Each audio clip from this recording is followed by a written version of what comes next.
यह कहानी है एक छोटे से गांव की, जहां एक 12 साल का लड़का अपने माता पिता के साथ रहता था।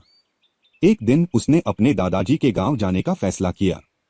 वहां जाकर उसने अपने दादाजी के साथ बहुत समय बिताया और उनसे बड़े होने पर कैसे सफल होने के बारे में सीखने की चाह की।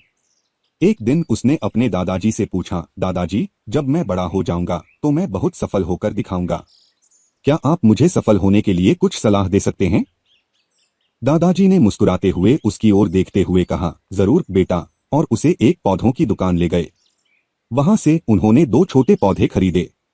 वापस घर आने पर एक पौधा उन्होंने बड़े गमले में लगा दिया, जो घर के अंदर रखा गया, और दूसरे पौधे को उन्होंने बाहर लगा दिया। फिर उन्होंने अपने पोते से पूछा, तुम्हें कौन सा पौधा फ्यूचर में अधिक सफल लगता है? पोता ने विचार किया और कहा, यह जो पौधा हमने घर के अंदर लगाया है वह ज्यादा सफल होगा, क्योंकि वह हर प्रॉब्लम से सुरक्षित रहेगा। दादाजी मुस्कुराते हुए उसे देखते हुए कहते हैं, बिल्कुल सही। अब हम इन दोनों पौधों के साथ क्या होने वाला है इसे देखते हैं। 4 साल बाद लड़का फिर से दादाजी के घर गया। उसने दादाजी से पूछा, आपने मुझे पिछली बार सफलता के बारे में कुछ नहीं बताया था, लेकिन अब आपको मुझे बताना होगा।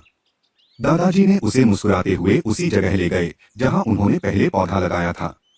उन्होंने देखा कि वह पौधा बड़ा और मजबूत हो चुका था, और फिर उन्होंने उस दूसरे पौधे को देखा जिसे वे बाहर लगाए थे। वह छोटा सा पौधा अब एक बहुत बड़े पेड़ के रूप में बदल गया था। दादाजी ने कहा, बिल्कुल सही जवाब। जो पौधा हमने बाहर लगाया था उसने कई प्रॉब्लम्स का सामना किया, लेकिन उसने हर मुश्किल से लड़कर अपनी मजबूती बढ़ाई, और अब वह इतना बड़ा और सफल है कि उसे कोई भी प्रॉब्लम छोटी लगती है।